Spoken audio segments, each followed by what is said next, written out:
Hi friends, എല്ലാവർക്കും സുഖമാണല്ലോ? എല്ലാവർക്കും സുഖമെന്ന് വിശ്വസിക്കുന്നു. അപ്പോൾ ഇന്ന് നമുക്ക് നമ്മുടെ മക്കൾക്ക് വേണ്ടിയിട്ടൊരു റെസിപ്പി ആയാലോ. ഇന്ന് നമുക്കൊരു പൊട്ടറ്റോ സ്മൈലി എന്ന് പറഞ്ഞിട്ട് നമുക്കൊരു സ്നാക്ക് നമ്മുടെ മക്കൾക്ക് കൊടുക്കാൻ വേണ്ടിയിട്ട് നമുക്കൊരു സ്നാക്ക് ഉണ്ടാക്കാം. ഈസിയാണ് കേട്ടോ, വലിയ പാടൊന്നുമുള്ള കാര്യമല്ല, ഈസിയാണ്. അപ്പോൾ നമുക്കത് എങ്ങനെയാണ് ഉണ്ടാക്കുന്നത്, അതിന് വേണ്ടുന്ന സാധനങ്ങൾ എന്തൊക്കെയാണെന്ന് നോക്കാം. അതിനു മുമ്പായിട്ട് എൻ്റെ കൂട്ടുകാർ ആദ്യമായിട്ടാണ് എൻ്റെ ഈ വീഡിയോ കാണുന്നതെന്നുണ്ടെങ്കിൽ, എൻ്റെ ചാനൽ കാണുന്നതെന്നുണ്ടെങ്കിൽ പ്ലീസ് നിങ്ങളെല്ലാവരും എൻ്റെ ചാനൽ സബ്സ്ക്രൈബ് ചെയ്യണം കേട്ടോ. നിങ്ങളുടെ സപ്പോർട്ട് മുമ്പോട്ടും ഉണ്ടാവണം. അപ്പം നമുക്ക് ഇതിന് വേണ്ട സാധനങ്ങൾ എന്തൊക്കെയാണ്, അതെങ്ങനെ ഉണ്ടാക്കുന്നതെന്നുള്ളത് നമുക്ക് നോക്കാം. അതിന് വേണ്ടിയിട്ട് ഞാനൊരു 3 ചെറിയ ഉരുളൻകിഴങ്ങ് വേവിച്ച് നന്നായിട്ട് ഉടച്ചു വെച്ചിട്ടുണ്ട്. അത് കഴിഞ്ഞൊരു 3-4 സ്പൂൺ കോൺഫ്ലോർ എടുത്തിട്ടുണ്ട്. അത് കഴിഞ്ഞിട്ട് ഒരു 3/4 കപ്പ് ബ്രെഡിൻ്റെ പൊടി എടുത്തിട്ടുണ്ട്. അത് കഴിഞ്ഞ് പിന്നെ 1 സ്പൂണ് മുളക് പൊടി, ആവശ്യത്തിന് ഉപ്പ്. ഇത്രയും സാധനം വേണ്ടുന്നത്. ആദ്യം നമുക്ക് ഇത് എങ്ങനെ മിക്സ് ചെയ്യുന്നതെന്ന് നോക്കാം. അപ്പോൾ ഞാനൊരു ബൗൾ എടുത്ത് ആ ബൗളിലേക്ക് എടുത്ത് വെച്ചേക്കുന്ന പൊട്ടറ്റോ ഇട്ട് കൊടുക്കാം. എന്നിട്ട് അതിലേക്ക് നമുക്ക് അതിലേക്ക് എടുത്ത് വെച്ചേക്കുന്ന 3/4 കപ്പ്, ചെറിയ കപ്പിന് ഒരു 3/4 കപ്പോളം ബ്രെഡിൻ്റെ പൊടി എടുത്ത് വെച്ചായിരുന്നു കേട്ടോ. അത് കഴിഞ്ഞ് അതിലേക്ക് നമുക്കൊരു 4 സ്പൂണ് പിന്നെ കോൺഫ്ലോർ ചേർക്കാം. അത് കഴിഞ്ഞിട്ട് ആവശ്യത്തിന് ഉപ്പ്. അത് കഴിഞ്ഞ് അതിലേക്ക് നമുക്ക് 1 സ്പൂണ് മുളക് പൊടിയും കൂടെ ചേർത്ത് കൊടുക്കാം. ഓക്കെ, ഇനി ഇത് നന്നായിട്ട് മിക്സ് ചെയ്യണം. ഇത് നമുക്ക് നന്നായിട്ട് ഇതൊന്ന് മിക്സ് ചെയ്യാം.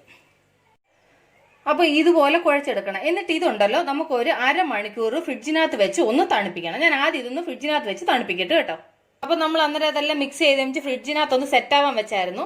ഇപ്പോൾ അത് 1/2 മണിക്കൂർ കഴിഞ്ഞ് അത് നമ്മൾ എടുത്തു കേട്ടോ. 1/2 മണിക്കൂർ. ഇനി നമ്മൾ കയ്യിലാണെന്നുണ്ടെന്നുണ്ടെങ്കിൽ ഒരല്പം എണ്ണ തൂത്തിട്ടുണ്ടല്ലോ, ഇതിനെയാണെന്നുണ്ടെന്നുണ്ടെങ്കിൽ രണ്ടായിട്ട് ഡിവൈഡ് ചെയ്യണം. രണ്ടായിട്ട് ഡിവൈഡ് ചെയ്തിട്ട് ഒന്ന് ഉരുട്ടി വെച്ചുകൊണ്ടല്ലോ, ഒരു പീസ് അപ്പുറത്തോട്ട് മാറ്റിയിട്ട് ഇനി ഒരു പീസിൽ നമുക്ക് ഈ ചപ്പാത്തിയുടെ പലകയുടെ മേളിൽ ഒരല്പം എണ്ണ തൂത്തിട്ടുണ്ടല്ലോ നന്നായിട്ട് സ്പ്രെഡ് ചെയ്യണം. നന്നായിട്ട് സ്പ്രെഡ് ചെയ്തിട്ട് ഇതിനെയാണെന്നുണ്ടെന്നുണ്ടെങ്കിൽ കൈ കൊണ്ട് ഇങ്ങനെ നൈസായിട്ട് പരത്തണം.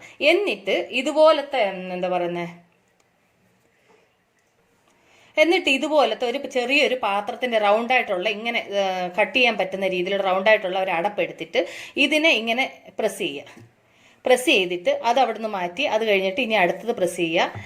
അത് കഴിഞ്ഞ് വെച്ചു അടുത്തത് അങ്ങനെ അതെല്ലാം ഇങ്ങനെ പ്രസ് ചെയ്ത് റൗണ്ട് ആക്കുക കേട്ടോ. അതെല്ലാം റൗണ്ട് ആക്കിയിട്ട് ഇതിനെ ഉണ്ടല്ലോ നമ്മൾ ഇതിനകത്ത് നിന്ന് ഇങ്ങനെ റിമൂവ് ചെയ്യണം. ഈ എക്സ്ട്രാ വരുന്നതിനെ ഇങ്ങനെ റിമൂവ് ചെയ്യണം. എന്നിട്ട് നമ്മൾ റിമൂവ് ചെയ്തിട്ട് ഒരു സ്ട്രോ എടുത്തിട്ട് സ്ട്രോയുടെ പീസോ എന്തെങ്കിലും ഒരെണ്ണം എടുത്തിട്ട് അതിന് 2 കണ്ണുണ്ടാക്കണം. ഓക്കെ, ഇങ്ങനെ സോറി കണ്ണു വലുതായിപ്പോയി. ഇങ്ങനെ 2 കണ്ണുണ്ടാക്കണം കേട്ടോ. എല്ലാത്തിനും നമുക്ക് അതുപോലെ 2 കണ്ണാക്കാം. അപ്പം എല്ലാത്തിനും കണ്ണായി. ഇനി നമുക്ക് അതിന് വായ ഓപ്പൺ ആക്കണ്ടേ? സ്മൈലി ചെയ്യുമ്പോൾ ഓപ്പൺ ചെയ്ത് ചിരിക്കണ്ടായോ? ഓക്കെ, ഇങ്ങനെ.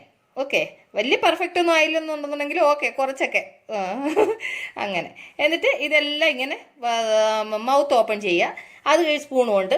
അത് കഴിഞ്ഞിട്ട് നമുക്ക് ഇത് ഞാൻ ഇതിവിടെ റെഡിയാക്കുന്ന നേരത്തിന് ഞാൻ ഇത് വറക്കാൻ വേണ്ടിയിട്ട് എണ്ണ അടപ്പേ വെച്ച് ചൂടാക്കിയായിരുന്നു കേട്ടോ. അപ്പോൾ നമുക്ക് ഇതിൽ നിന്ന് ഓരോന്നെടുത്തിട്ട് നമുക്ക് എണ്ണയിലേക്ക് ഇട്ട് നമുക്ക് വറക്കാനിടാം.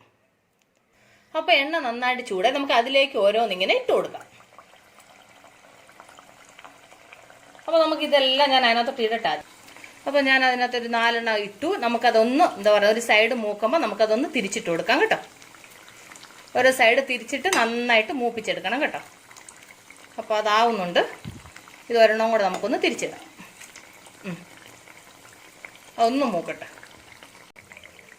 അപ്പോൾ അതൊരു സൈഡ് മൂത്തു. നമുക്ക് മറ്റേ സൈഡിലോട്ട് നമുക്ക് തിരിച്ചിട്ട് കൊടുക്കാം. ഇതെല്ലാം ഇത് രണ്ടും നന്നായിട്ട് മൂത്തിട്ടുണ്ട്. ഫസ്റ്റ് നമുക്ക് ഇതിഞ്ഞ് കോരാം കേട്ടോ. എണ്ണ തിളച്ച് കഴിയുമ്പോൾ പിന്നെ തീ ഫുള്ള് കുറയ്ക്കണം കേട്ടോ. അല്ലെന്നുണ്ടെന്നുണ്ടെങ്കിൽ ഇത് കരിഞ്ഞു പോകും. കാരണം ഇതിനകത്ത് ബ്രെഡിൻ്റെ പൊടിയും എല്ലാം ചേർക്കുന്നതല്ലേ, അതുകൊണ്ട് ഇത് കരിഞ്ഞു പോകും. അതുകൊണ്ടാണെന്നുണ്ടെങ്കിൽ തീ കുറച്ച് വെക്കണം. അപ്പോൾ നമുക്ക് ഇതുപോലെ ഞാൻ ബാക്കി അതുപോലെ ഇതിനകത്തിട്ട് വറുത്തെടുക്കട്ടെ. അപ്പോൾ കണ്ടില്ലേ എത്ര ഈസി ആയിട്ട് പൊട്ടറ്റോ സ്മൈലി ഉണ്ടാക്കാൻ പറ്റും എന്നുള്ളത് മനസ്സിലായില്ലേ? അപ്പോൾ ഇതെല്ലാവരും മക്കൾക്ക് വീട്ടിലുള്ളവർക്ക് എല്ലാവർക്കും ഉണ്ടാക്കി കൊടുക്കണം. അപ്പോൾ ഇതെല്ലാവർക്കും നിങ്ങൾക്ക് ഇഷ്ടപ്പെട്ടു എന്ന് ഞാൻ വിചാരിക്കുന്നു. അപ്പോൾ നിങ്ങൾ ഇഷ്ടപ്പെട്ടിട്ടുണ്ടെങ്കിൽ ഇതെല്ലാം നിങ്ങളുടെ ഫ്രണ്ട്സിന് ഷെയർ ചെയ്യണം, ലൈക്ക് ചെയ്യണം, അതുപോലെ തന്നെ നിങ്ങളുടെ കമൻറ്റ് ചെയ്യണം. അപ്പോൾ ഇതുവരെ നിങ്ങൾ എൻ്റെ വീഡിയോ വാച്ച് ചെയ്തതിന് ഒരുപാട് താങ്ക്സ് കേട്ടോ. നാളെ വീണ്ടും കാണും വരെ ബൈ.